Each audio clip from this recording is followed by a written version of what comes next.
অলিম্পিকের দিকে তাকিয়ে অপেক্ষা করে পৃথিবীর প্রতিটি দেশ আর তাদের খেলোয়াড়েরা। ভারতও তার ব্যতিক্রম নয়, কিন্তু বিশ্বের প্রথম সর্বাধিক জনবহুল দেশ ভারতের মাথাপিছু পদকপ্রাপ্তির ক্ষেত্রে সবচেয়ে খারাপ অলিম্পিক রেকর্ড রয়েছে। গত 3 দশকে শুধুমাত্র একটি স্বর্ণপদক জিতেছে তারা। একক পদক নিয়ে দেশে আসা বেশ ভাগ্যের ব্যাপার হয়ে দাঁড়িয়েছে।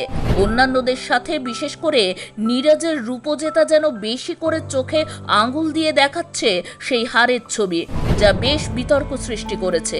মহিলা কুস্তিতে ভারতের জন্য পরিস্থিতি খারাপ থেকে খারাপের দিকে যাচ্ছে। এই সময়কালে ভারত একটি নিশ্চিত রৌপ্য বা স্বর্ণপদক হারাতে দেখেছে, কারণ ভিনেস ফোগাট 100 গ্রাম বেশি ওজনের জন্য ফাইনালে অযোগ্য প্রমাণিত হয়েছেন, যা নিয়ে বেশ রাজনৈতিক বিতর্ক সৃষ্টি হয়েছে। প্রথম পর্বেই সোনার প্রত্যাশা আরও বাড়িয়ে দিয়েছিলেন নীরজ। এইবার সেই প্রত্যাশা পূরণের অপেক্ষায় ছিল পুরো ভারতবর্ষ, তবে এলো রূপো। দ্বিতীয় থ্রোয়ে মরশুমের সেরা 89.45 মিটার জ্যাভলিন ছোড়েন তিনি, তাতেই রূপো জেতা নিশ্চিত হয়। পাকিস্তানের আরশাদ নাদিম 92.97 মিটার জ্যাভলিন ছুড়ে অলিম্পিক রেকর্ড গড়ে সোনা জেতেন। ভারতের তৃতীয় অ্যাথলিট হিসেবে টানা 2 অলিম্পিকে পদকের রেকর্ড নীরজ চোপড়ার। তারপরেও বিতর্ক রয়েই গেল, কেন শেষ পর্যায়ে এসে বারবার পিছিয়ে পড়ছেন নীরজেরা। গ্রেনাডা এবং জামাইকার মতো ছোট দেশের সাথে ভারতের পারফরমেন্সের তুলনা করুন, যারা নিয়মিত প্রতি কয়েক লক্ষ লোকের জন্য একটি পদক পায়। সেখানে ভারতের অনুপাত কয়েক কোটিতেও একটি হয় না। কিন্তু কি কারণে পিছিয়ে পড়ছে ভারত? যে মাটিতে বিভিন্ন ধরনের খেলার চল রয়েছে হাজার হাজার বছর আগে থেকে, তারা কেন পিছিয়ে যাচ্ছে বিশ্বের দরবারে? বিভিন্ন কারণের মধ্যে সবচেয়ে গুরুত্বপূর্ণ একটি কারণ নিঃসন্দেহে অর্থ। ভারত তার বহুমুখী কর্মসূচি গ্রহণের পরেও এখনও একটি অত্যন্ত গরিব দেশ, এবং শিব কেশবনের মতে খেলাধুলো কখনোই সরকারের জন্য অগ্রাধিকার পায়নি। কেশবন ভারতের একজন সর্বশ্রেষ্ঠ অলিম্পিয়ান। তিনি একমাত্র ভারতীয় যিনি বিজয়ীর খেতাব অর্জন করেছিলেন একটি দলের একমাত্র সদস্য হিসেবে। তবুও সোচিতে তার টিকিট ভারত সরকার নয়, ক্রাউড ফান্ডিং দ্বারা পরিশোধ করা হয়েছিল। তার মতে বিশ্বস্তরের খেলায় অংশ নিতে হলে অল্প বয়স থেকেই ক্রীড়াবিদ নির্বাচন এবং প্রশিক্ষণের জন্য একটি সঠিক ব্যবস্থা থাকা প্রয়োজন, যার জন্য অর্থের প্রয়োজন, যা ভারতে নেই। ভারতীয় অলিম্পিক অ্যাসোসিয়েশন স্বীকারও করে যে দেশটি সবসময় তার ক্রীড়াবিদদের সমর্থন করার জন্য যথেষ্ট কাজ করেননি, তাদের উপযুক্ত অর্থ সাহায্য করা হয়নি। কিন্তু কেন? এখনকার কর্ণধার নারায়ণ রামচন্দ্রন বলেছেন, খেলাধুলো খুব কম মানুষের ইচ্ছের তালিকায় থাকে। শিক্ষার তুলনায় খেলাধুলো সবসময় পিছনের আসনে রয়েছে আমাদের দেশে।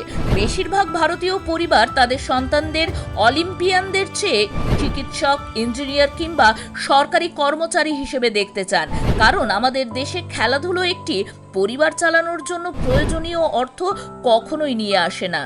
সিঙ্গাপুর বিশ্ববিদ্যালয়ের অধ্যাপক রণজয় সেন বিশ্বাস করেন যে দেশের দুর্বল অলিম্পিক রেকর্ডের পেছনে বিশেষ কিছু কারণ রয়েছে। ভারতীয়রা নিজেদেরকে প্রাথমিকভাবে ব্যক্তি হিসেবে দেখেন না, বরং তাদের বর্ণ, গোত্র বা অঞ্চলের সদস্য হিসেবে দেখেন।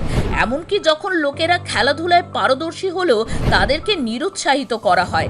এছাড়াও ভারতের জনসংখ্যার সিংহভাগ রয়েছে নিম্ন বর্ণের লোকেরা, তাদের হাত ধরেই মূলত বেঁচে রয়েছে খেলাধুলো। কিন্তু যারা শিক্ষার সুযোগ পায় না, ভালো স্বাস্থ্য রক্ষার কোনো ব্যবস্থা নেই যাদের কাছে, তারা কি করে যাবে এত দূর? তাছাড়াও বিভিন্ন প্রতিযোগিতায় অংশ নেওয়া এবং প্রশিক্ষণের জন্যও অর্থ প্রয়োজন হয়, তাই বা তারা কোথায় পাবে? যদিও বর্তমানে অনেক কিছুই করা হচ্ছে ক্রীড়া দপ্তরের জন্য, কিন্তু তা একদম নিম্ন স্তরের জন্য নয়। শুরুতেই যদি ছেলে মেয়েরা হাল ছেড়ে দিতে বাধ্য হয়, তাহলে ভবিষ্যতে অলিম্পিকে যাবে কারা? এবছর অলিম্পিকের পর প্রকাশ পাড়ুকোন একটি সাক্ষাৎকারে জানান যে একটি খেলার ফলাফল শুধুমাত্র সরকারের ওপর নির্ভর করে না, বেশিরভাগই খেলোয়াড়দের ওপর নির্ভর করে। এটা নিয়ে যদিও বিতর্ক সৃষ্টি হয়েছিল, কিন্তু তার পরের কথাগুলো নেহাতি অগ্রাহ্য করার মতো ছিল না। তার মত অনুসারে একদম প্রাথমিক স্তর থেকে খেলোয়াড়দের প্রশিক্ষিত করতে হবে, তাদেরকে চাপের মধ্যেও খেলার অভ্যেস গড়ে তুলতে হবে, এবং সর্বোপরি একটি খেলার জন্য একাধিক জনকে নির্বাচিত করতে হবে। তবে এসব কিছুর জন্য সবচেয়ে আগে নড়েচড়ে বসতে হবে সরকারকে, যাতে ছোট থেকেই সঠিক প্রশিক্ষণের মাধ্যমে ভারতের ছেলেমেয়েরা তাদের ক্যাটাগরি বুঝতে পারে এবং বিশ্বস্তরের খেলার জন্য নিজেকে তৈরি করতে পারে। এবং খেলাধুলো করে যে জীবনে কিছু হয় না, সংসার চলে না, এই ধারণা থেকেও ভারতের মানুষকে বের করে আনতে সচেষ্ট হতে হবে। কারণ দিনের শেষে ছেলে মেয়ে আপনাদের হতে পারে, অর্থ সরকারের হতে পারে, কিন্তু খেলা আর ভারতবর্ষ আমাদের সবার। তাই বিশ্বের শ্রেষ্ঠ আসনে তাকে দেখতে হলে একসাথে সচেতন হতে হবে আমাদের সকলকেই।